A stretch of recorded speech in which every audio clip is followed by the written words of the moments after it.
Hi, it's Robin Sharma, author of the 5 a.m. Club, and I'm absolutely delighted that you've made the time to be here with me in this episode of the Mastery Sessions. This episode is called 6 Things I Wish I'd Learned When I Was 20.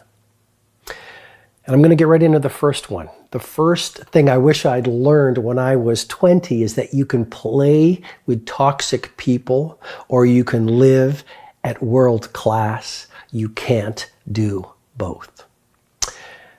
It's very easy for very good people to suffer from a lack of creativity and productivity because they're surrounded by energy vampires, dream stealers, and negative naysayers.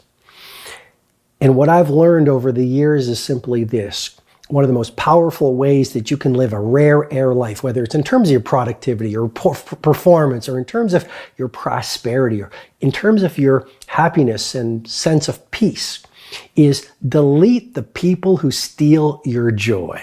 I'll repeat that again because I believe it's so important for you.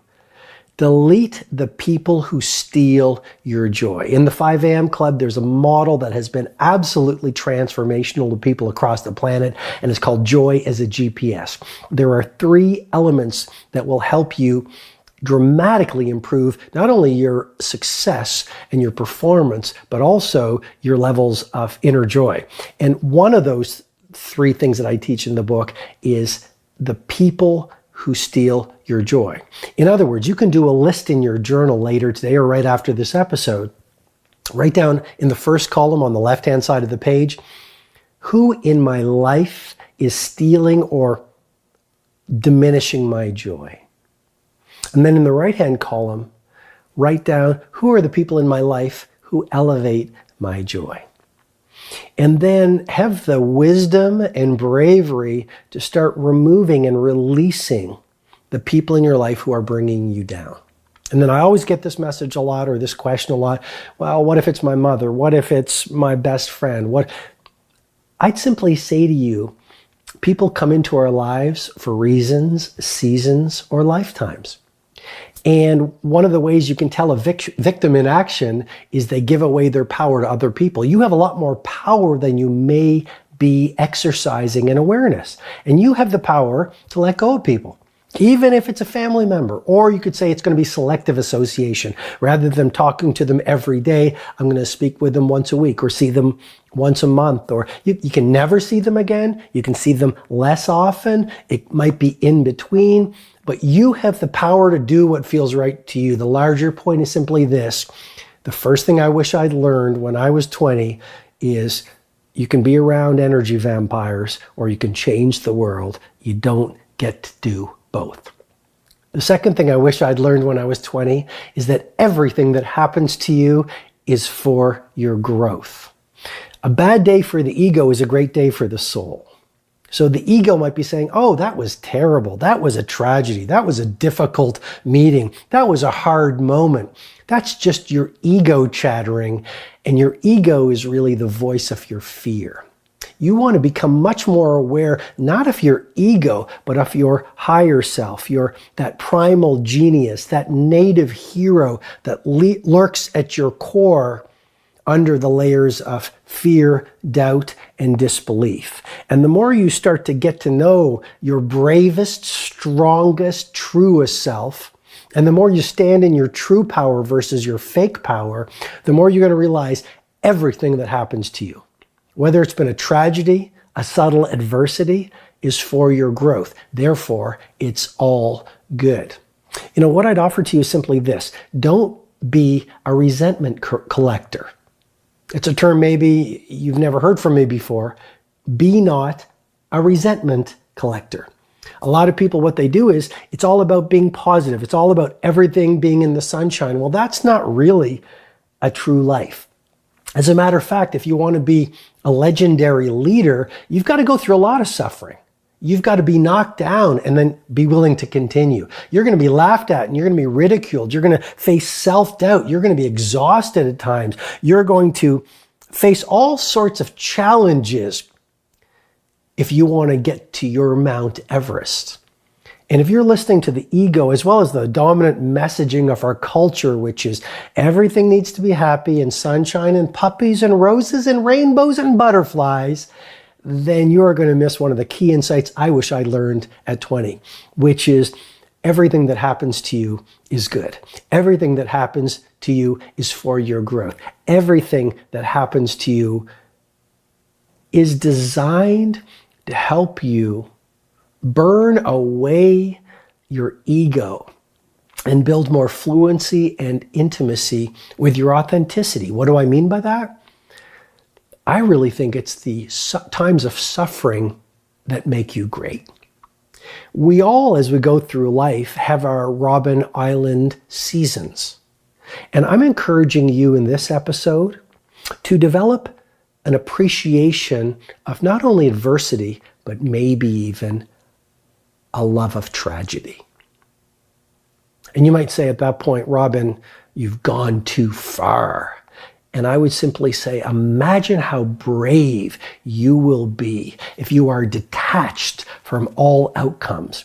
Whether it's a tragedy, whether it's a victory, you still feel joyful, powerful, and peaceful. That is where the legends play. That is the place you want to get to. Detachment. Literally, you let everything go. One of the things I also wish that, and this is not one of the 6, but I wish when I was 20, I'd learned the power of letting go.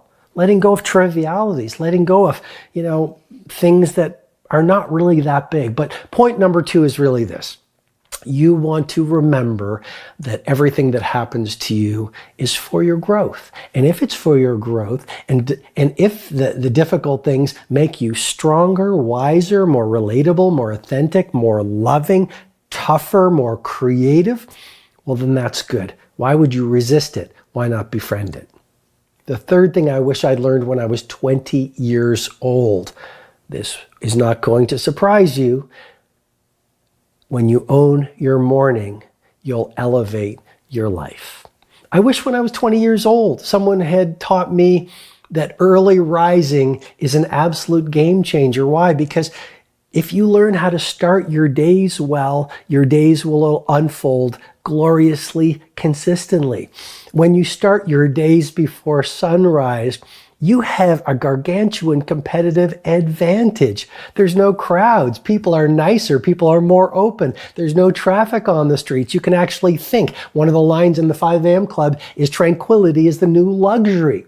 When you start your day well, you have the time. I call it the victory hour in the book. You, from 5 o'clock to 6 o'clock, you get to run the 20-20-20 formula, which I teach in the 5 a.m. Club. So let me simply say for now, you have the time to work on yourself. You have the time to work on your heart set, to develop your mindset, to exercise, whether it's doing planks or running on a treadmill, or maybe it's soul cycle. I don't know, but you get to work on your heart set. You get the time, early rising, to work on your soul set, where you can connect with your cause and connect with your mission and detect your values and build yourself into that hero and brave warrior, so that when you go out in the world at 6 a.m. and you feel fundamentally different, you're full of true power, you're full of clarity on what you need to achieve during the day, you've got this intimacy with who you truly are, so you can stand steadfast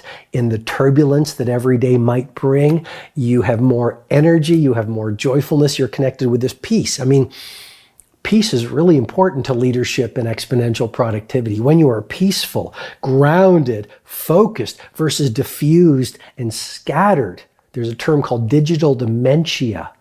A lot of us are suffering from digital dementia because of all the devices and technology. We're not focused and grounded. So of course we're not going to be at our creative and productive best. So the third thing I wish I'd learned when I was 20 years old is the value of wiring in the lifetime habit of rising before the sun. I was in India on a book tour 2 months ago, and I learned, a lot of people came up to me and they said, Robin, this is our philosophy. This is why the great sages and the great mystics and the great poets and the great thinkers got up before the sun. This is why Mahatma Gandhi got up before the sun. It is a time of incredible peace in the air. There is a magic before sunrise. And what I was told in India on this book tour was that that's why people meditate at 5 a.m. Because the mind has rested through the night, so it's more pure and available for new learning and growth. The heart is more open at 5 a.m. So you can do that deep heart set work to release the lower toxic emotions and to optimize your gratitude, joyfulness, inner majesty. And so I wish I knew that at 20. Now I learned it towards my late 20s. So I didn't miss out on it mostly, but I'll share one thing with you. Joining the 5 a.m. club and rising before sunrise and running the 20-20-20 formula is absolutely transformational. Hi, it's Robin Sharma, and I really hope you're enjoying this episode of the Mastery Sessions. I'm absolutely delighted that people from across the planet are getting such great results from what I'm doing in the Mastery Sessions. Well, for a long time, we've received so many requests from advertisers to put their ads on the Mastery Sessions, and I have resisted doing so. And yet what I wanted to do very quickly is offer you 2 resources that I absolutely know will create some marvelous shifts and elevations and results in your performance and in your personal life. The first is my book, The 5 a.m. Club. If you have not read it, you really need to know it's one of the best-selling books on the planet right now for a reason. It is transforming the lives of everyday heroes and people who want to make their ascent to world class. Definitely read The 5 a.m. Club. You are going to find it a very special book for your rise to world class. Secondly, for years, people have been asking me, Robin, we want you to be our mentor. Robin, we want you to be our coach. We want to learn what you've taught to the billionaires and the NBA superstars and the other professional athletes and the film icons and the titans of industry. Really quickly, all you need to do if you're interested in me becoming your mentor, head over to thecircleoflegends.com. Thecircleoflegends.com. I've created a world-class digital mentoring program where I will work with you each month to help you make your leap and your ascent to absolute world class. Okay, now back to the episode. And this brings me to the 4th thing I wish I learned when I was 20, which is there's a difference between being busy, and genuine productivity. Please don't confuse movement with getting real things done. As a matter of fact, the billionaires that I coach and the titans of industry that I advise, they all have one thing in common. They really don't work super hard. They are much more interested in quality work than busy work. We live in a world where a lot of people are running around being busy. They're doing too many meetings. They're available for every phone call. They're always checking their technology. They never get lost. They're masters of yes versus magicians of no. And so their lives become very complicated. And yet the true superstars that I've worked with, they're much less interested in complexity and they're much more invested in simplicity. They do a few things in their professional life staggeringly well. They build a great team.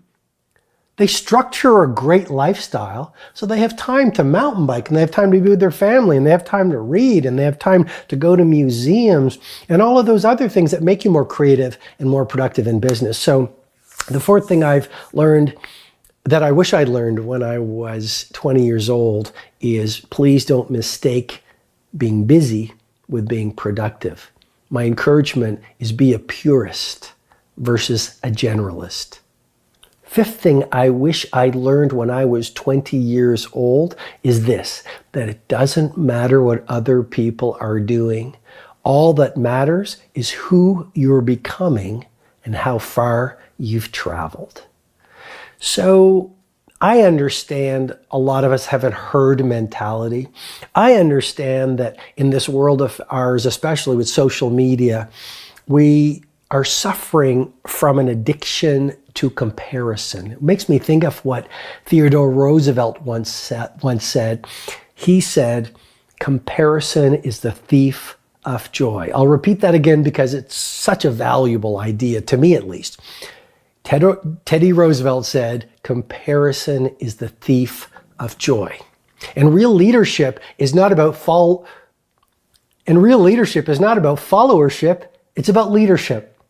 In other words, you can follow the crowd, do what everyone's doing, think the majority thinking, operate the way everyone is operating, or you can run your own race, trust your instinct, be authentic, speak with your own voice, pursue your own ambitions, and be your own woman or man. But you can't do both. And yes, when you don't follow the crowd and when it doesn't matter to you what others are thinking and doing, you're going to be a freak. I'd simply offer you an insight. Hopefully it'll put a smile on your face, which is everyone seems normal until you get to know them. And so yes, the outside might call you a freak or weird or eccentric, but what's more powerful than being true to yourself? Shakespeare said it really well. He said, "To thine own self be true." And as I suggested, I wish I'd known when I was 20 years old, forget about what other people are doing and how they're thinking, forget about how they're living. You know, the majority of people are full of exhaustion, and the majority of people are addicted to distraction, and many people are depleted and disappointed, and many people have resigned themselves to average. So why would you follow what most people are doing? As a matter of fact, I think a great formula for world class is look at what most people are doing and go in the opposite direction. And all that really matters is who are you becoming and how far you've traveled. As human beings, it's really easy to beat ourselves up because we're not at our mountaintop. Well, that's the journey and process of world class. It's a lifetime pursuit. And you want to make the time to celebrate how far you've come in terms of your personal growth, in terms of your craft, in terms of your impact on other people and in terms of the lifestyle that you've created. And the sixth and final thing I wish I learned when I was 20 years old is that the most loving person in the room wins. So one of the dominant beliefs in our society is that to be brave and courageous and successful, in many ways, you need to work relentlessly. You need to push aggressively. You need to thump your chest. You need to express bravado. And that if you are loving, civil, punctual, polite, sincere, caring, you're a weakling. And what I want to share with you, having worked with many of the most successful people on the planet and many of the great enterprises, whether it's General Electric or Starbucks or Microsoft or IBM, Young Presidents Organization, IBM Watson, it just goes on, Nike. I want to offer you this. The best of the best understand that when you take care of the relationship, the money takes care of itself. The best of the best understands that the business of business is truly connecting with other human beings. And so the most loving person, and I really wish I knew this at 20, being loving and being open and caring about other people and being absolutely obsessed about helpfulness to other people by delivering extreme amounts of value to them is not only the right thing to do. It not only uplifts your joy, it not only grows your self-confidence and makes you feel good when your head hits the pillow every night. It's an amazing business strategy because then you develop these evangelists for your brand and these fanatical followers for your products, because few things are as powerful as being in the presence of someone who genuinely cares, especially right now. Being in the presence of someone who genuinely cares. So there's a city I visit, and when I visit, there's this food court, and in the food court, there's this place that does this incredible Mediterranean chicken. And I just love the food when I go to this city and when I go to this food court. It's healthy and it's absolutely delicious. The only thing is this: when the boss is there, he hardly gives you any chicken. And when the boss is there, you hardly get any salad. And when the boss is there, you hardly get any hummus. What's my point? He's not coming from being the most loving person in the room, the most generous person in the room. I think he's coming from a place of scarcity. It's no judgment whatsoever. I'm not in a position to judge anyone. I'm just reporting. I think he's coming from scarcity. And yet, if he was coming from generosity and love and caring and just felt like I was told people feel at hotels and in taxi cabs in India, that the guest is God. That's what they say in India. I learned that in talking to a taxi driver in India and also at a number of hotels in India. One in New Delhi on the recent February trip. Someone who was helping me out said, I said, like, where are you getting all this from? This joy, you care so much. He said, well, we believe guests are gods. And so if this person at the Mediterranean restaurant was more loving and more generous and remembered that the customer has a lot of choice where they can go, and when you are generous, people keep on coming back, I think he'd be even more successful. So thank you for being here with me in this mastery session.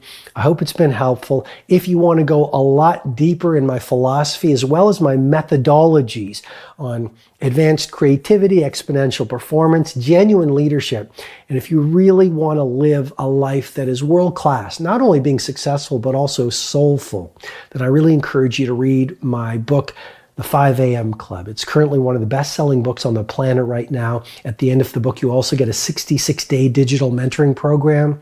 Details are at the end of the book. And the book is just transforming people across the planet. So why wouldn't you invest in it?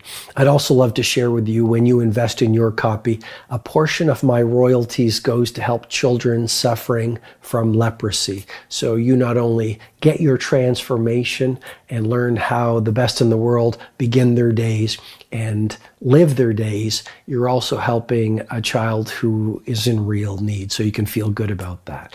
And if you'd like to go even deeper and want me to be your mentor, because the great athletes all have coaches for a reason, you really can't do it alone. It'll cost you a lot more to try to figure out how the best in the world build great companies, or how the great performers do it, or how the most successful people think, feel, operate, and live. You could spend a lifetime trying to figure it out. So if you'd like me to mentor you and help you accelerate your success and help you handcraft a world-class life and help you express your primal genius and your native heroism, if that is of interest to you, then I'd love to help you do it. Head over to thecircleoflegends.com, thecircleoflegends.com. That is my world-class online monthly mentoring program, and you'll have a look at all the details over there. And finally, I really hope this episode has been valuable to you. If it has been valuable, I would love for you to share it with 3 friends within the next 24 hours. The teacher learns the most. So by sharing this episode with 3 friends and talking about what you've learned, you're not only going to deepen and integrate the learning so it becomes more sticky for you, you're going to lift up your 3 friends so they rise with you. And wouldn't that be a brilliant thing? So I wish you all green lights, and thanks so much for being with me. Hi, this is Robin Sharma. I hope you received great value from this mastery session. If you'd like to receive potent training videos, blog posts, learning tools, and information on my 2 live events, Personal Mastery Academy and my flagship 4-day experience, the Titan Summit, go ahead and visit robinsharma.com.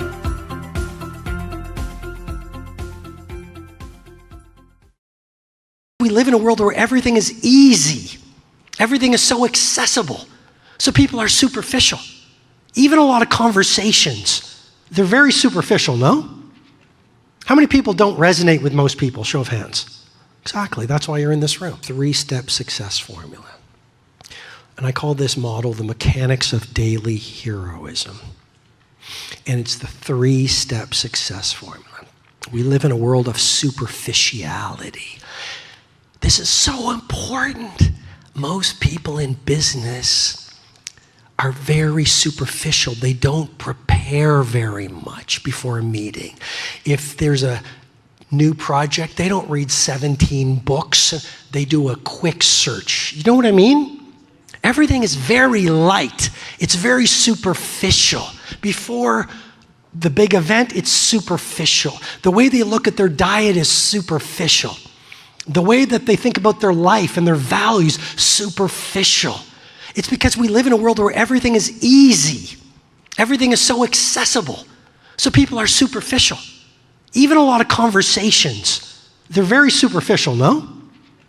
How many people don't resonate with most people? Show of hands. Exactly, that's why you're in this room. I can't do superficial. I can't do cocktail party. I need depth. And so we live in a world of superficiality. You know, if you ask some people, what's your 5-year vision? I don't know, good question.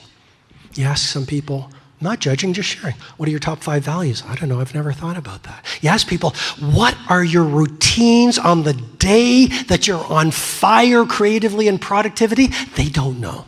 You ask people, what was the best day of your life? I don't know. You ask people, what do you want to stand for when you're no longer here? I don't know.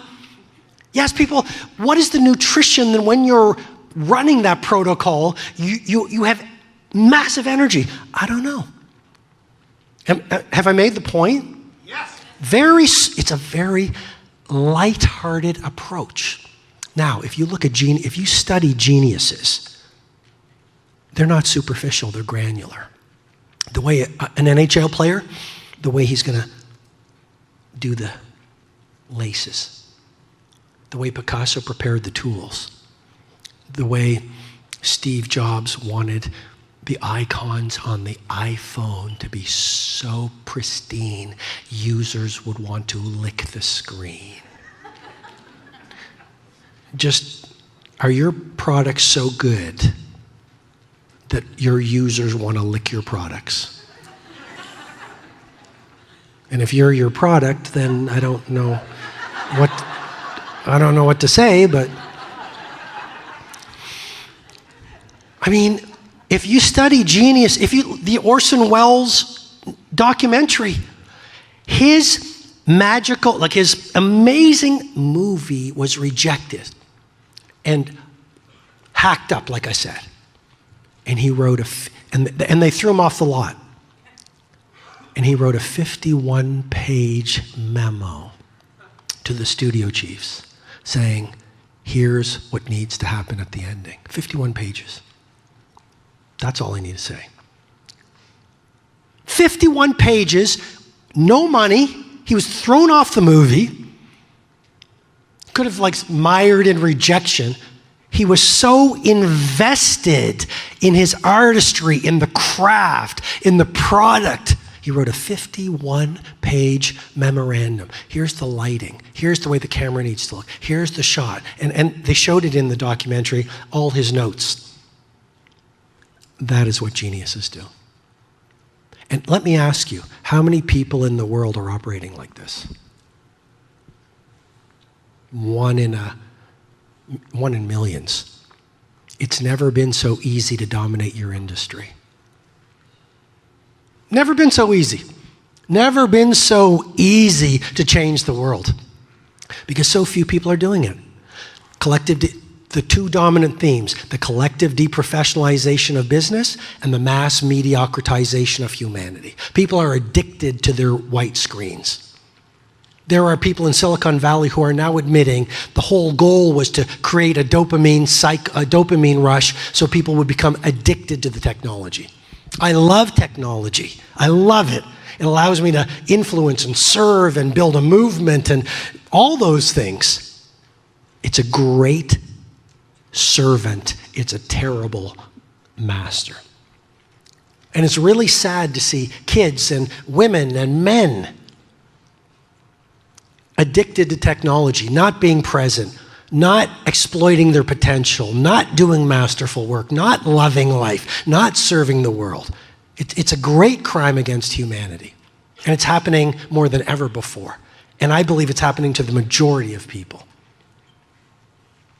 And so people are just in such superficiality when it comes to their craft, when it comes to the way that they're living. And I want you to start thinking about this word granularity. The 51-page memo.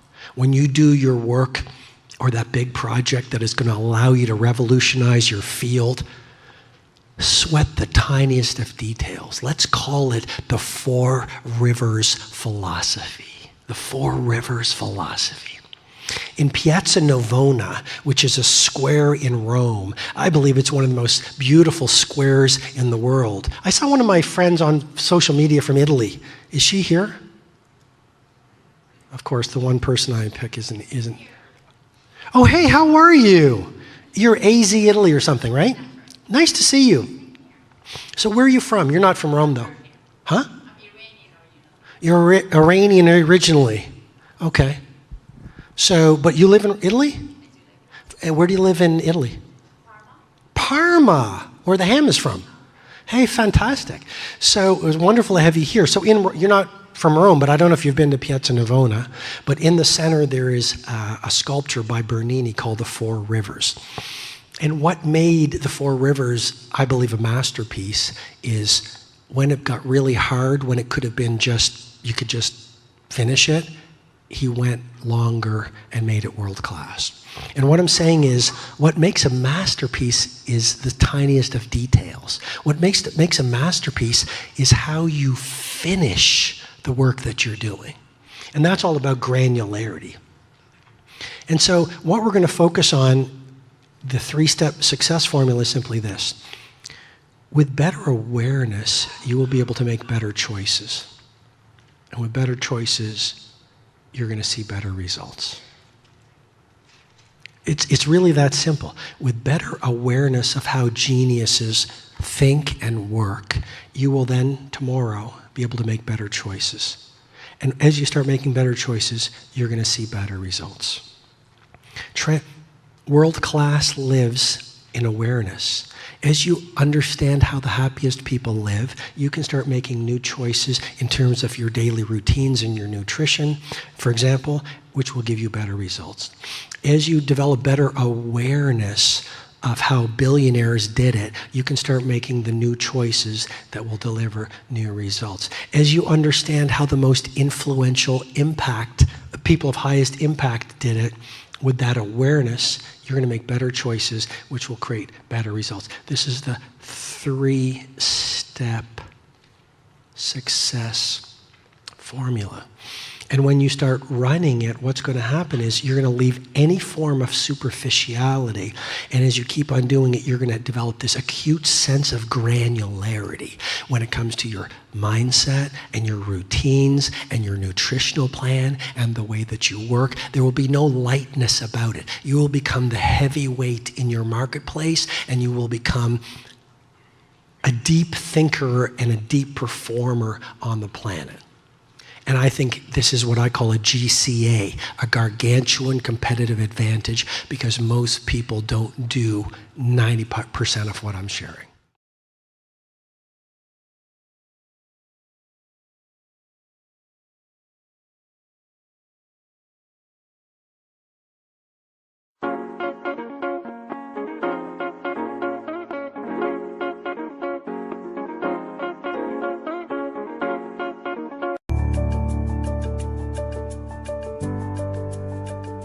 Hi, it's Robin Sharma. This mastery session is all about 4 excellent habits to beat digital distraction.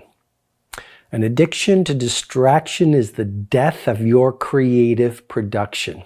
There is research coming out now saying that the average person checks their phone 200 to 500 times every single day. As I share in my book, The 5 a.m. Club, your phone is costing you your fortune.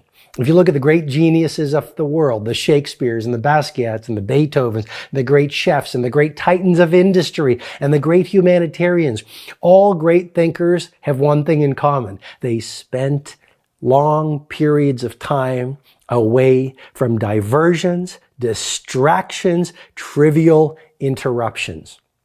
So you can be like the majority, being busy, or you can be a history maker and a legendary producer and not being on your phone, not playing with technology every second, not being addicted to that white screen. You don't get to do both. So if you really want to multiply your creativity and if you really want to accelerate your productivity, this episode of the Mastery Sessions will be incredibly valuable for you. And I'm going to get right into the first habit that will help you beat digital distraction. And that's build your tight bubble of total focus. So there's a relatively new term coming out right now called digital dementia. Digital dementia. We are spending so much time in front of our screens that we are waking up with this full well of cognitive bandwidth. In other words, our gifts and our glory in terms of our brain's capacity. We wake up and we're ready to go. And then what happens is, in terms of digital dementia, we check our phone, we check our email, we check for likes, we watch a video, we play with an app, and every single piece of attention that we give to one of those distractions is stealing your cognitive bandwidth.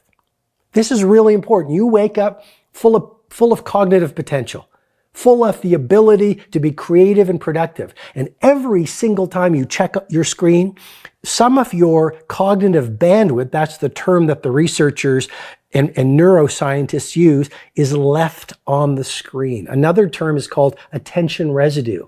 You leave a residue of your attention on the screen. And then you turn on the news, more of your attention is left on the news. And then you check for email, more of that attention residue is left on the email. And then you'll find it's 8 o'clock or 9 o'clock in the morning and you can't focus and your creativity is depleted. Well, it's not because you can't bring on your fire to dominate your domain. It's because you haven't managed yourself like the pros do. And so the first excellent habit to beat digital distraction is installing this metaphorical tight bubble of total focus around yourself so that you don't let distractions in. Just imagine you have this bubble. It's like a 5-foot bubble around you. It's a porous bubble. So creative things, inspirational things, high vibration, joyful, excellent, amazing people get in. The right spaces get in.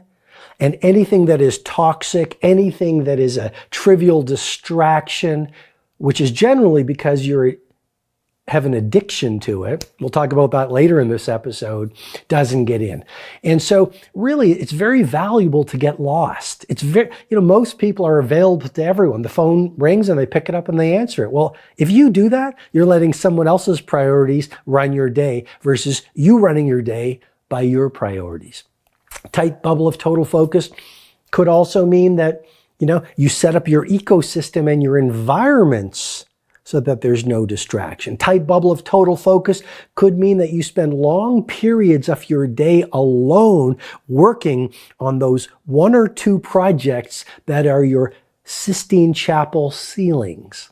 Okay, so set up a tight bubble of total focus so you literally stop letting so much distraction and so many things that fragment your attention into your workday, into your creative orbit, which will allow you to get into a state. And I walk you through it in my book, The 5 a.m. Club. There's a whole model. It explains how every human being can operate at a genius every day. But long story short, transient hypofrontality is the neurobiological phenomenon that allows you to, if you set yourself up to get away from distraction, you leave your phone and technology maybe in another room, and you simply sit or work on the project that will allow you to change the game in your marketplace, your prefrontal cortex, which is the seat of thinking and criticism and ruminating, and the monkey mind actually shuts off for a short period of time. That's the transient part of transient hypofrontality. And when that happens, you actually set up a pharmacy of mastery. Dopamine, the inspirational neurotransmitter, is released. Serotonin, the pleasure neurochemical, is released. Your brain waves actually shift from beta and they slow down. They go to alpha and maybe down even to theta, maybe even down to delta. And you actually get to a deeper place of thinking where genius lies. You have that within your brain. But if you live in a world of scattered attention, if you're busy being busy, you're never going to allow the phenomenon that your brain already has, transient hypofrontality, to kick in. Okay, so really take the time to think through how you can set up your tight bubble of total focus where you spend at least 2 or 3 hours a day away from distraction, diversion, that will set up that digital dementia that I talked about. The second excellent habit that will allow you to beat digital distraction, I call them no phone conversations. Well, as I travel across the planet, I go into restaurants, I see entire families sitting around a table. No one is talking. Everyone is on their phones or on their tablets. I was in a European country recently, and I saw a husband and wife sitting at a table with probably a 5-year-old child. The 5-year-old child had these noise-canceling, huge, massive earphones that were bigger than his own head, and I'm joking, but huge earphones to block out the noise. And a tablet had been set up in front of him, and he was playing with video games. And he didn't say a word to his parents. And over the 2-hour meal, while I was at the restaurant with my loved ones, having deep conversations of laughter and sharing, and, I'm not judging, I'm just reporting, the parents didn't say a word to their child. I see so many times in business meetings, someone in the middle of a meeting, they will pull out their phone and start checking their social media feed or start checking emails. And what I suggest, this is just my opinion, but that's disrespectful. The greatest gift you can give your child or your spouse or your client or your coworker is the gift of the fullness of your attention. When you focus your presence and your energy and your attention on another human being, you make that person bigger. You validate that person. One of the greatest gifts you can give another human being is the gift of pristine listening. And if you're checking your phone, well, then again, you're taking your attention and you're leaving attention residue on your phone, which means you have less attention for the conversation. And if you have less attention for the conversation, then you're not really listening to that person. And if you're not really listening to that person, the deep place within them knows it, and they're going to trust you less. And you're going to miss data that would allow you to serve your client or build the teammate or dominate your domain. So no phone conversations professionally and personally. Just turn off your phone, turn off your device before the meeting, and go all old school and have a real conversation. The best leaders are curious. You don't get that if you're worried about your incoming digital messages. Which brings me to the third of the 4 excellent habits to beat digital distraction. Construct your own Menlo Park. So, I'm a big fan of Thomas Edison. He's one of the greatest, if not, arguably the greatest inventor in the history of humanity. I mean, over 1,000 patents to his name, came up with amazing, amazing things. How did he do it? Isolation. You can be out in the world, you can be a history maker and a productive legend. You don't get to do both. One thing all great geniuses do is they spend a lot of time in solitude. Solitude has a bad reputation in our society right now. We think if we're not with the cool crowd, if we're not checking our devices, if we're not posting selfies or other images, we are losing out. We have all these fears, and here's what really happens.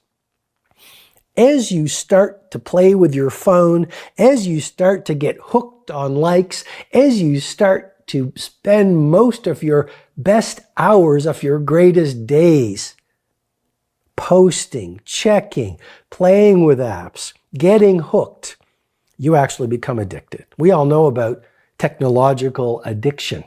And it's literally a dopamine. Dopamine, as I mentioned earlier in this mastery session, is the inspirational neurotransmitter. And every single time you check for a like, there's a shot of dopamine. And it becomes this addiction. Every single time you check for a like, the hook grows stronger. Every single time you pick up your phone, you build the neural pathway to check it even more often. Every single time you see that if someone's liking you and is your following growing, you tap into that reward system that every human brain has. Because when we were tribal, thousands of years ago on the savannah, we wanted to be liked by the people in our tribe. We wanted to follow the herd. And if we weren't being followed by the herd, we would stray from the herd and get eaten by saber-toothed tigers. We would starve, or we would be captured by warring tribes. And now here it is in modern society, but we still have that neurobiological instinct. It's a part of who we are to check for likes so we fit into the crowd. Well, the true nature of a leader is you're not a follower. And so you absolutely have to do the inner work required to break that hook of being liked. I mean, that's what leadership is all about. That's what being a great artist is all about. That's what dominating your domain is all about. That's what changing the world is all about. It's about saying, here's who I am. I have my own mission, my own vision, and I'm going to break free from the crowd. So back to this point about Edison. Edison had constructed his studio, like every artist has a studio, and he called it Menlo Park. And this was his laboratory, his lab, at the top of this hill where he and his small team would go to, and they would spend weeks there. They would actually spend week after week alone. There were no distractions. No one was allowed up there. They had no diversions. Sometimes they would work around the clock, and guess what? Because they had isolated themselves, because they had found this ecosystem, this environment that was inspirational and isolated, their brains could go into the state of transient hypofrontality, which you have that capability. It's part of every human brain. And they could access the deeper insights that do not get to you when you're thinking all day long. In the 5 a.m. Club, there's a powerful brain tattoo that says, your instinct is more valuable than even your intellect. The great apps, the great businesses, the great pieces of art, the great symphonies, the great movements that have transformed humanity did not come from the neocortex and thinking, being reasonable.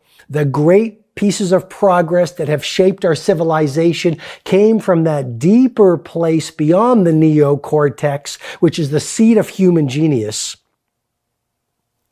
when people followed their instinct. George Bernard Shaw said, the reasonable man adapts himself to the world.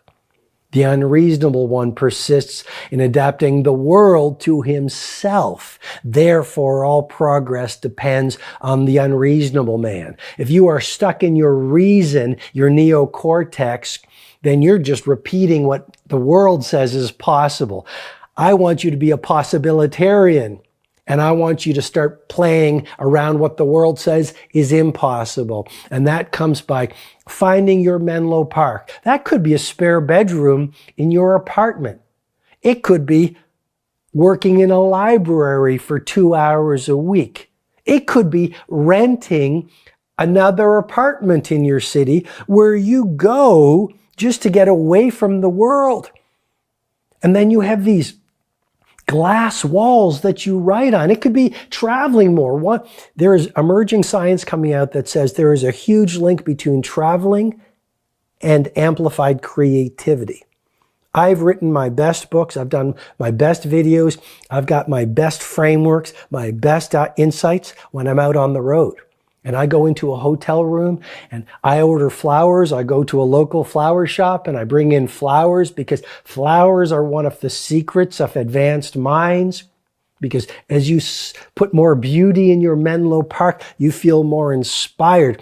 When you get away from the intellect and you get more into your instinct.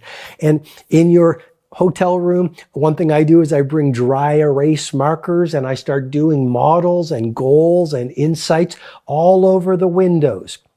And I literally make those hotel rooms in beautiful cities. It could be Prague, it could be Milan, it could be Tokyo, it could be Perth, Australia, it could be Agra, India, it could be New York City or Los Angeles. And you're here in this hotel room, which is your Menlo Park, and you're spending a day there alone, and you get your phone on Do Not Disturb, and you maybe don't eat for a few hours, and you allow your natural capability of your brain to offer you these insights that you then take and go out there and use to really lead your field and change the world. Well, that brings me to the fourth excellent habit to beat digital distraction, which is join the 5 a.m. club. You know, as you begin your morning, you're going to set up your day for focus.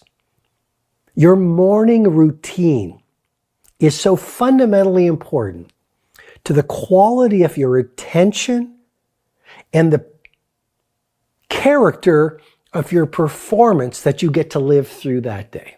You know, a lot of people, they wake up. I was in a hotel recently in Los Angeles, and I saw people on the treadmills, which is fantastic. Again, not judging, just reporting. And they were walking on the treadmills, but they were watching the news. I see a lot of people early in the morning, they're drinking their coffee and they're scanning their email. A lot of people, the first thing they do in the morning, they check their social media feeds.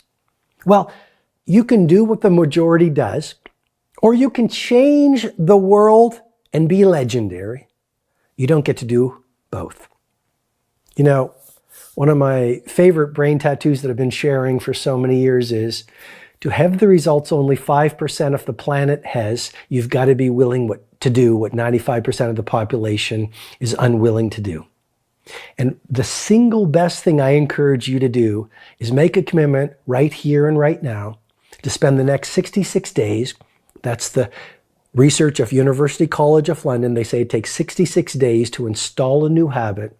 Spend the next 66 days installing the habit of joining the 5 a.m. Club. As you know, I've been evangelizing and passionate about the 5 a.m. Club for over 2 decades, and that concept has helped my billionaire clients and my sports superstar clients and members of royalty that I've mentored for so many years, joining the 5 a.m. Club and then running the 20-20-20 formula that I'll walk you through in my book, The 5 a.m. Club. That is the mother of all habits. Getting up early and running the 20-20-20 formula during your victory hour from 5 to 6 o'clock, so that by 6 o'clock you have optimized your neurobiology, you've optimized your emotionality, so you're full of gratitude, and you've purified your heart set, and you're feeling happy, and you've processed through pain, and then working through your health set, so you have all of this vitality. And remember that 4th interior empire that I teach in the book, escalating your soul set, so you have turned down the voice of your ego and connected with your higher nature and your true wisdom and that inner warrior inside every one of us. Well, that 5 a.m. Club process really is one of the single best ways to beat digital distraction. Why? Because you're anchored in your strength. Why? Because getting up before the sun rises is where the great saints and the true warriors play. The Spartan warriors sweat more in training, bleed less in war. I mean, victories are won before you even step on the battlefield of the day. And that's the power of rising before the sun and working on yourself. You know, meditating, exercising, reading, praying, thinking about your values in a journal, even scripting your blueprint for a beautiful day. The habit researchers call it a pre-commitment strategy. Pre-committing in your journal to living by these values, following these few priorities, getting away from checking your distractions and technology. Well, doing that during your victory hour from 5 to 6 obviously is going to give you so much power to say no to the unimportant so that you can say yes to those few things that are most important during the day ahead. So I hope this mastery session has helped you a lot. I've given my heart and soul in this one, so I hope you feel how much I care and I really want to help you. Here's what I would encourage you to do. If you have found this mastery session valuable, please share it with 3 people as quickly as possible, and then start the conversation with them about everything that you learned. Number 2, if you would like me to mentor you and you want to go 100x deeper into this kind of material that I've shared on, whether it's neuroscience or the philosophy of greatness, if you really want to multiply and accelerate your productivity, if you really want to bring your fire and your primitive and primal heroism to the world, and you're tired of playing small, and you're tired of limiting yourself, well, then I would love to work with you if you're that kind of person. And there is information below on my monthly mentoring program. It's absolutely world-class. It's called Circle of Legends. And if you feel you want to work at Legendary and live that heroic life that I truly believe you're destined to live, check out the information below in Circle of Legends, and I'd love to be of service to you in the program.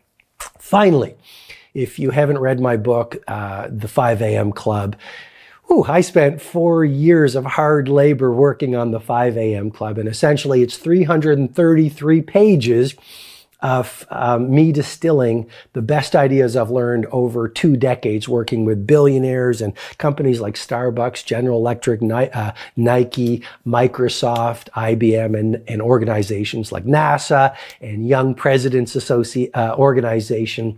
And so read the 5 a.m. Club. I promise you it will be a tool for transformation and a manifesto for absolute mastery. To find the book, you can find it online or just go over to the5amclub.com. And I'm really excited to share that after you finish the book, at the end of the book, there is a free, and I want to emphasize free, because I really want to help you lock in the 5 a.m. Club habit. It is the mother of all habits. You get your morning right, your days will be right. Your days are world-class. You'll have world-class weeks, quarters, and years. The single best move you can make is to join the 5 a.m. Club, run the 20-20-20 formula that I walk you through in the book, because as you begin your day, so you handcraft your life.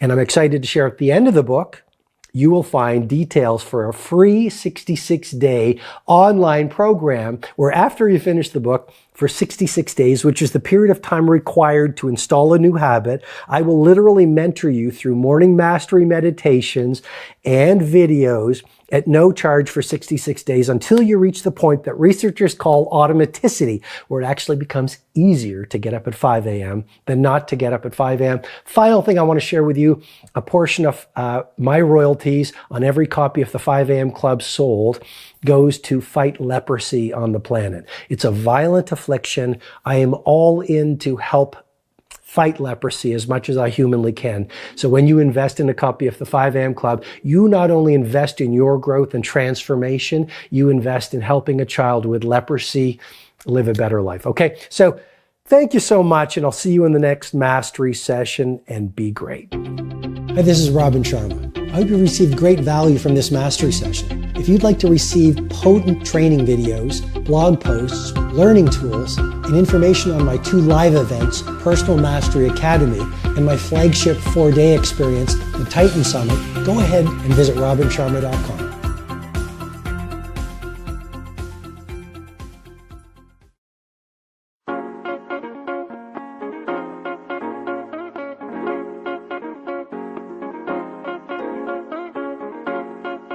This is your life.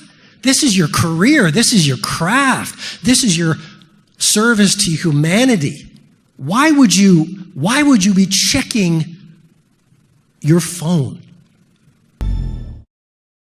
Your phone is costing you your fortune. It is an addiction. It's a dopamine addiction.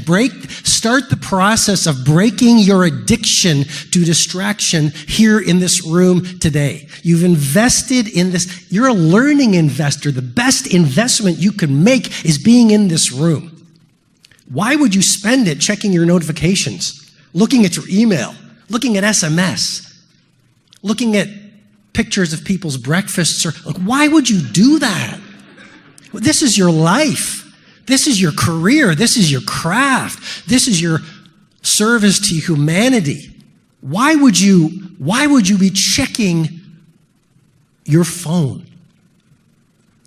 And if you look at a victim, if you look at most people on the planet, they're literally hooked to a white screen.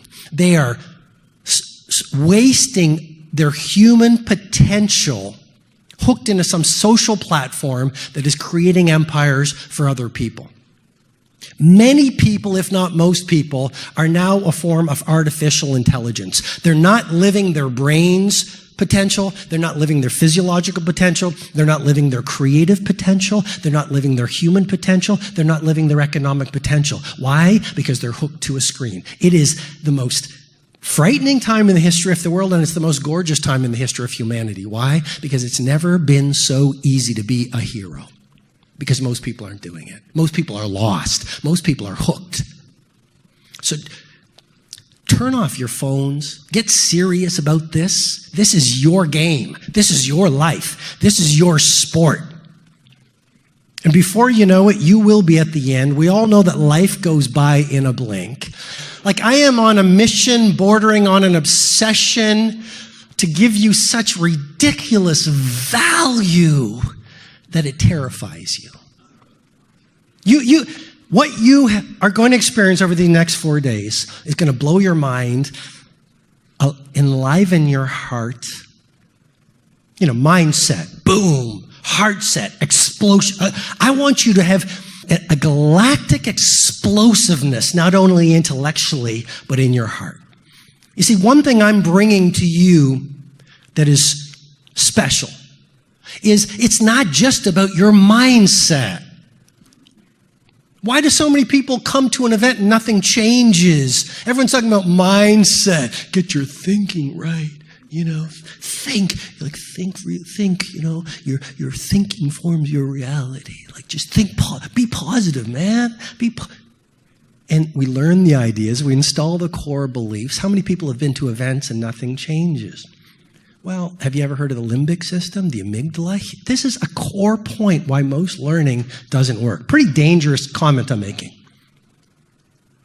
Look at the person next to you and say, Robin's being dangerous first thing on the morning.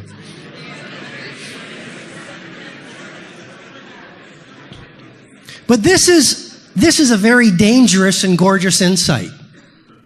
You see, most learning does not work and most people do not change because we get the learning intellectually. I don't know why I enunciated like that, but we don't get it emotionally. You see, mindset without heart set is a hollow victory. So I want you to not only get boom, intellectual explosiveness. This is not your ordinary learning event. This is world-class, revolutionary learning at the highest level on the planet. A lot of people say this room is the most valuable room to be in. That's the word on the street. But if you get it intellectually without getting it emotionally, you're not going to get any transformation or any gains in your business, in your empires of creativity, productivity, prosperity, and humanity. So I want to blow open your heart. You see, most people in the room, no, that's not. Everyone in the room has been traumatized. No one talks about this. Oh, this is a business event. You're talking about trauma? Everyone in this room has experienced trauma at some level or another, to varying degrees. Sometimes it wasn't being invited to someone's party, trauma. Right?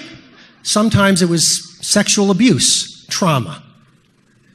And so what happens is, this is so important, I could spend the whole day on this, but the human tendency and the cultural seduction is don't feel the pain of the trauma. Everyone know what I'm talking about, or am I out on the jagged edges? Don't feel the trauma. Don't feel the disappointment. You got heartbroken. Don't go into it. Only seek pleasure. Only be happy, happy, happy. Put on the happy face. Watch the happy TV shows. Seek pleasure. And what we do is we actually flee from feeling because of the trauma. And we start to live in our heads, and we numb out our body, and we don't feel. But to be human is to feel. To be a great leader is to feel. If you look at the greatest empire builders economically, Zuckerberg, Musk, Steve Jobs, great example. He felt deeply. You know, he lived in a pretty simple house, even when he was a multi-billionaire. Simple house. He was only about a few things. He was about family. He was about, you know what he said? I love this because I'm a purist. I build my life around just a few things. He said, my favorite things in life, books and sushi. Isn't that beautiful? And he was an artist. He was an artist. And so mindset without heart set. So we experience trauma and then we block it out, repress it, and then we lose our emotional game, which is mission critical to world class. You've got to love your clients. You've got to love the beauty of creating gorgeous products. You've got to want to serve. It doesn't happen in the head. Service to your clients, to the marketplace, happens in your heart. The desire to lead a world-class life happens emotionally. And that's how you battle-proof yourself against volatility. It's not an intellectual game, it's a visceral game. It's in your DNA. And I'm going to share with you how to do that. So mindset without a heart set is an empty victory, but then there's two more emotional interior empires. The four interior empires: mindset plus heart set plus health set, right? Vitality.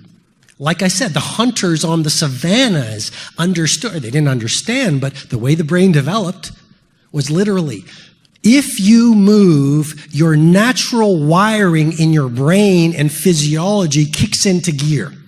You actually, BDNF promotes neurogenesis. You create more brain cells. Dopamine gets released. Norepinephrine, serotonin. You feel happier.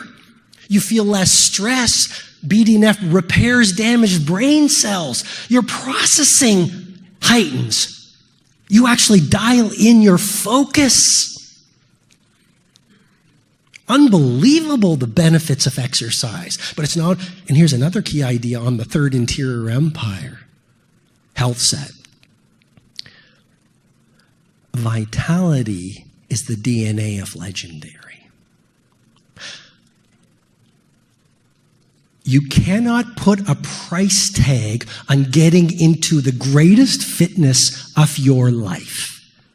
And then some of you, and I'm going to work on you with great love and respect, are going to say, but if I hire a massage therapist, and if I get a physical trainer, and if I get into acupuncture, and if I biohack, and if I get my genome tested to figure out my telomere so I know my real age, if I do all the things that James and Greg are going to talk about, it's going to cost me a lot of money. How many people hear that or think that right now? Be honest. Fantastic. Here's a little insight, just because I love you. I might not know you, but I feel love for you. I'm here to serve you. I've got your back. Getting into world-class fitness will cost you a lot of money. Death will cost you more.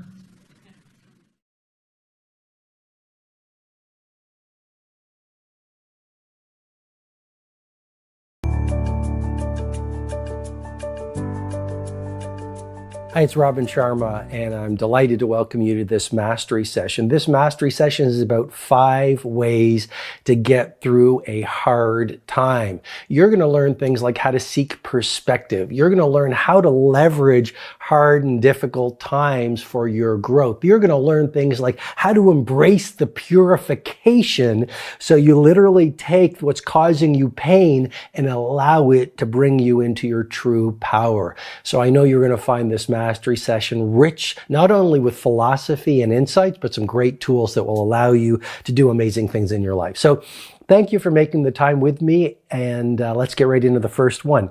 Seek perspective. The first way for you to get through a hard time is seek perspective. Here's a question I want to ask you. When you're going through a hard time, do you ask yourself, how could this be worse? If no one has died, well then, it's only upside. So seek perspective is really the first insight I want you to offer. Perspective. Has anyone died here? How could this be worse? What are my blessings? What's good here? What am I grateful for? Perspective is a really important thing to be playing with as you're navigating a challenging time. I remember I was in a country on a speaking tour, and it was quite a poor country. And it was, I was walking to the restaurant to have a dinner. And as I walked there, I had to walk through this place where there was like these shacks. And I still remember, it was a star-filled sky, and I saw this young girl, I'm guessing she was about 12 years old, and she was sitting alone and she was eating a piece of bread, and she had the largest smile on her face and her eyes were sparkling. So amidst all of that difficulty, she found perspective and she linked to her blessings. Makes me think of the lotus. The lotus is a flower that grows in swamps, and yet it's one of the most beautiful flowers in the world. So this first way to navigate hard times is to really gather perspective, to really ask yourself, to go up to your mountaintop and then look across and really get a sense of the truth of what's going on. Your gratitude, what you're grateful for, how could this be worse? Perspective also involves remembering the shortness of life. We live on a tiny planet in a large galaxy with trillions of other planets. Are our problems really that big? That's perspective. Okay, that brings me to point number 2, to handle and transcend and get through hard times, which is really this: leverage for growth. What does leverage for growth means? Well, it simply means that hard times are nothing more than growth coming to get you in wolf's clothing. I'm going to repeat that again with great love and respect because it's important. Hard times, we all go through hard times. It's really nothing more than growth in wolf's clothing. And the real game of the legend and history maker and titan and hero is growth. It's about taking your gifts and your talents and materializing them each day. And how do you do that? You do that by using every single thing that happens to you, good or bad, as grist for the mill. In other words, using everything that happens to you, painful and poetic, to make you stronger and to introduce you to the primal hero that lives at the core of every human heart. I've gone through some very difficult times in my life. Sometimes where I was down on my knees. Sometimes when I was so confused. Sometimes when I was in the valley of darkness. And one of the things that helped me most, and that will help you as you navigate your turmoil and painful seasons of life, is you say, how can I use this to grow? How can I use this to shatter the covering over my ego so I become more creative, more productive, more loving, more of service, more on fire, more of a history maker to humanity in my own unique way? If you look at the greatest people of the planet, the true leaders, the true history makers, the true servants of humanity. If you look at the greatest business builders, if you look at the greatest artists, they all had one thing in common. They suffered more than the ordinary person. If you look at the root of the word passion, it is to suffer. The root of the word passion is to suffer.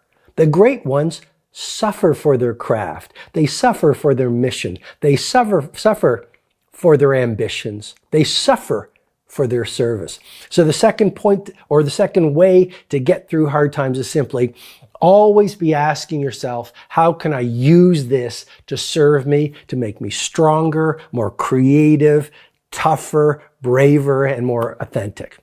The third way to get through a hard time is to feel to heal. I want you to remember that brain too. If you want to heal it, you need to feel it.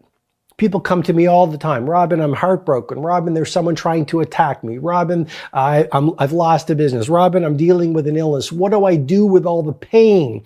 Well, here's the point number 3. Feel it to heal it. You know about my 4 interior empires model that is currently disrupting the field of personal mastery, elite performance, and leadership.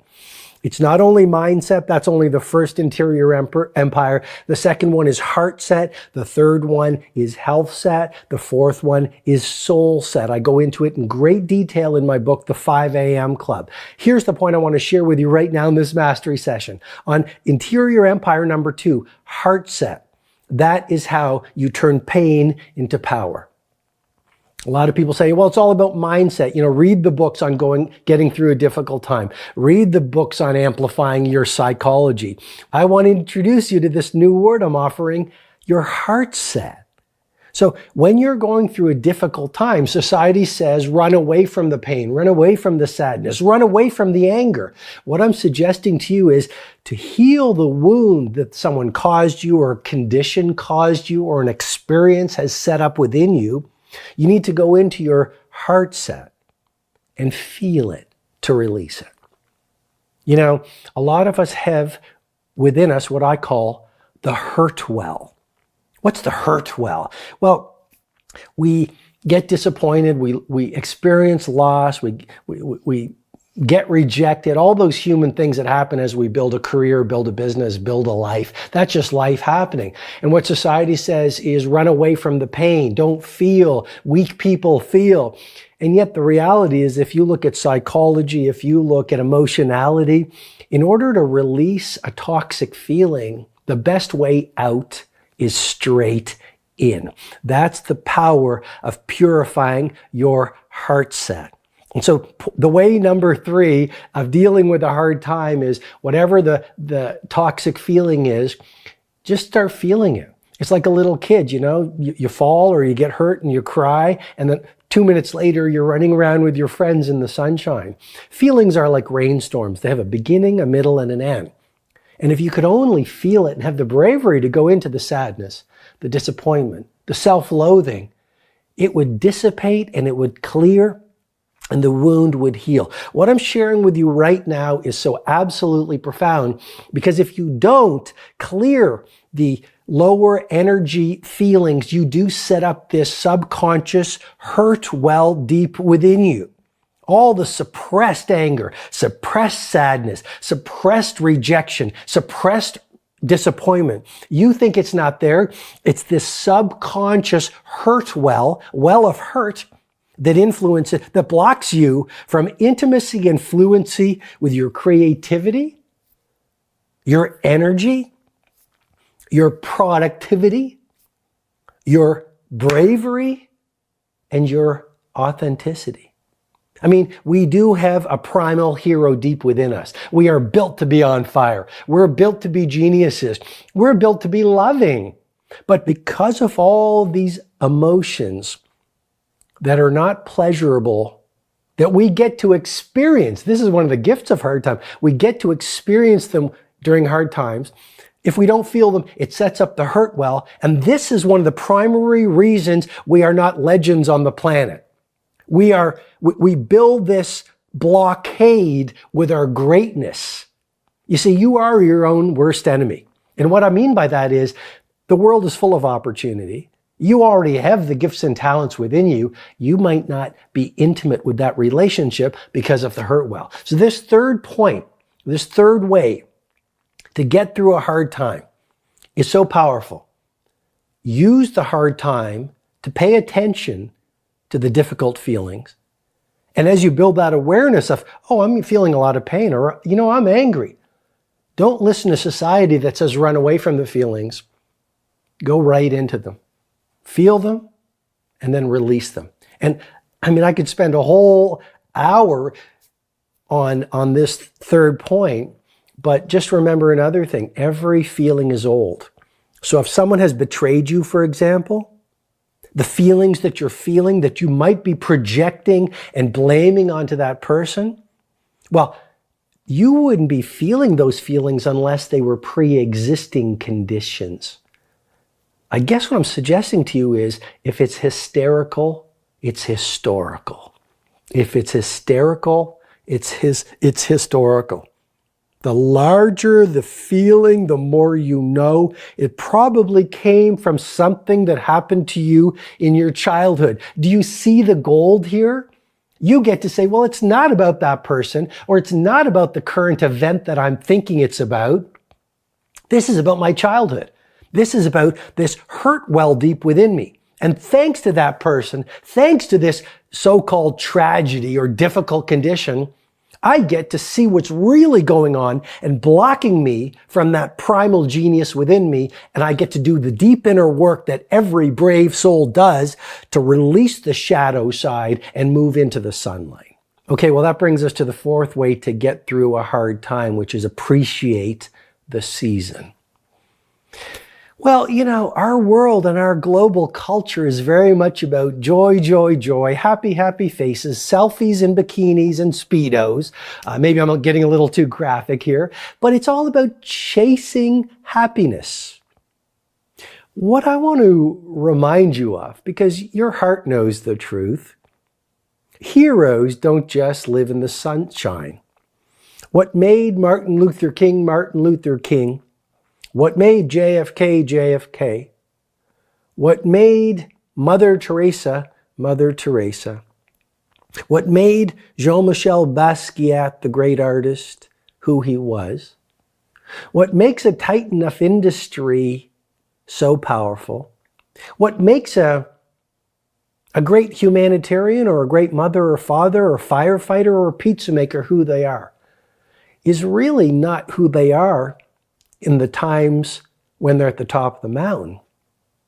We become heroes of our lives by how we endure and navigate the periods that break our hearts. And I suggest to you, with great love and respect, that if you really want to live a rich life, then appreciate the seasons. We all get our times in the sun, and every authentic, real, fully alive human life has those seasons when we're away from the world and we're in the wilderness. One of my favorite books is The Prophet by Khalil Gibran. And if you're going through a hard time right now, I'd encourage you to read that book. And I'd encourage you to read the two chapters. One is on sorrow and one is on pain. And in one of those chapters, he says, you know, difficult times come to you to crack the shell that covers your understanding. You see, it's only your ego, which is your weak self, your weak side, that is judging this difficult time as quote unquote bad. The deeper, higher, wiser part of you that is being cracked open by this seeming tragedy or painful time knows this is a great time. This is the best, worst time you've ever had. And so what I'm suggesting to you is difficult times do come. There's a natural order to life. There's natural seasons. I think a lot of life, there's this symphony and orchestrated brilliance to life. Because as you go through this difficult time right now, I promise you, there will be a time, it could be a week from now, it could be 2 years from now, where you look back at this and say, wow, that really was the best, worst time I've ever had. And I see why it happened to me, because I needed to learn this lesson and it made me who I now am.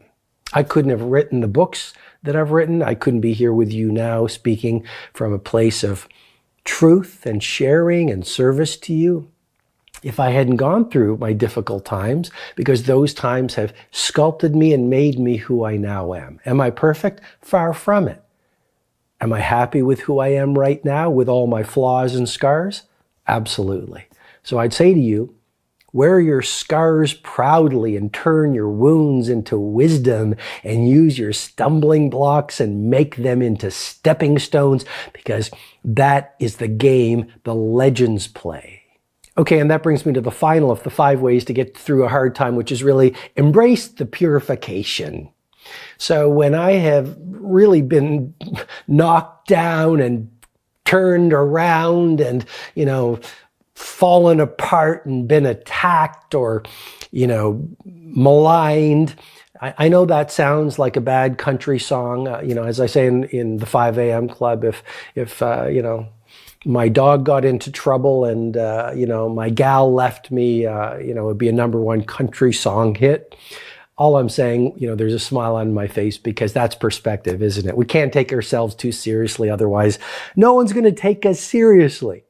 But the 5th way to get through a hard time is really embrace the purification. And when I've been really knocked down, I just go, I am being purified It's like, how do you make gold? Not that I'm some gold specialist, but there's the dross, right? All of that non-valuable stuff that's covering the gold. And so you purify it into the fire and it burns off the dross. It burns away everything that is not the gold. I was in Thailand a number of years ago to do a leadership event, and I was blessed to be in Bangkok, and I saw the Golden Buddha. And I don't know if you know the story of the Golden Buddha, but basically centuries ago, they built this gorgeous Golden Buddha that was absolutely priceless. I mean, this towering Golden Buddha, pure gold. And then foreign invaders were set to attack, so the Thai people said, we've got to protect this national treasure. So they came up with this story. It was, or this strategy, which was to put layer after layer after layer of mud over the Golden Buddha. And sure enough, the invaders come in and they saw the mud and they didn't know what it was. They attacked and they pillaged, but they left the nation. And years later, someone was walking by this seemingly unvaluable mountain of mud. But guess what? They saw a sparkle coming from the mountain of mud. And so he got a bunch of other people and they started chipping away at layer upon layer upon layer of mud that was covering the Golden Buddha. And as they chipped away more mud, they could see more gold. And they got through the next layer of mud and they could see more intimacy with the gold. And they kept on going until, behold, in front of them was this towering treasure and Golden Buddha of pure gold. My friend, you are pure gold. I could get into the neuroscience. I could talk about the pharmacy of mastery. I could talk about neuroplasticity. I could talk about epigenetics, which confirms you are not your genetics. Your ecosystem is much more powerful. I could get into deep neuroscience. I could talk about transient hypofrontality, which is every brain's natural ability to move out of the neocortex, which is the seat of thinking, and to get deep into the delta wave state, which you have within you right now if you structure your life in the right way, which is the seed of genius that lives inside every human brain.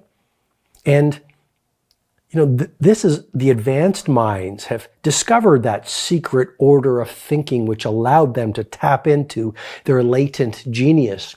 All I want to say on this fifth way to get through a hard time is, it is in your greatest trials that you discover your highest strengths. And everything that happens to you that the ego judges as bad is actually a gift that has come to you for your purification, to burn away all that is not of your genius and your gold. A bad day for the ego is an awesome day for your soul and your primitive genius. So I hope this mastery session has helped you a lot. I've given my heart and soul in this one, so I hope you feel how much I care and I really want to help you. Here's what I would encourage you to do. If you have found this mastery session valuable, please share it with 3 people as quickly as possible, and then start the conversation with them about everything that you learned.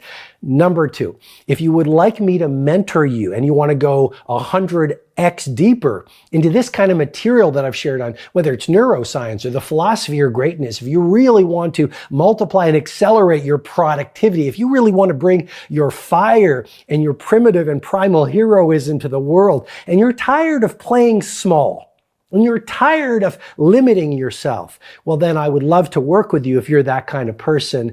And there is information below on my monthly mentoring program. It's absolutely world-class. It's called Circle of Legends. And if you feel you want to work at Legendary and live that heroic life that I truly believe you're destined to live, check out the information below in Circle of Legends. And I'd love to be of service to you in the program. Finally, if you haven't read my book, The 5 a.m. Club, I spent 4 years of hard labor working on the 5 a.m. Club, and essentially it's 333 pages of me distilling the best ideas I've learned over 2 decades working with billionaires and companies like Starbucks, General Electric, Nike, Microsoft, IBM, and organizations like NASA and Young Presidents Organization. And so read the 5 a.m. Club. I promise you it will be a tool for transformation and a manifesto for absolute mastery. To find the book, you can find it online or just go over to the5amclub.com. And I'm really excited to share that after you finish the book, at the end of the book, there is a free, and I want to emphasize free, because I really want to help you lock in the 5 a.m. Club habit. It is the mother of all habits. You get your morning right, your days will be right. Your days are world-class. You'll have world-class weeks, quarters, and years. The single best move you can make is to join the 5 a.m. Club, run the 20-20-20 formula that I walk you through in the book, because as you begin your day, so you handcraft your life.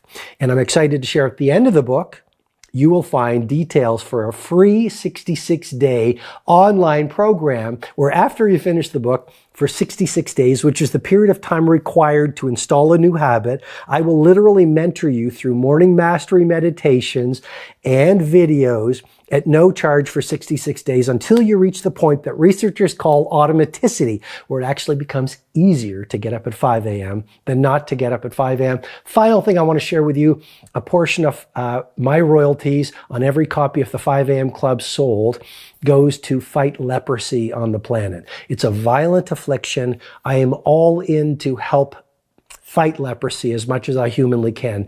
So when you invest in a copy of the 5 a.m. Club, you not only invest in your growth and transformation, you invest in helping a child with leprosy live a better life. Okay, so thank you so much, and I'll see you in the next mastery session, and be great. Hi, this is Robin Sharma. I hope you received great value from this mastery session. If you'd like to receive potent training videos, blog posts, learning tools, and information on my 2 live events, Personal Mastery Academy and my flagship 4-day experience, the Titan Summit, go ahead and visit robinsharma.com.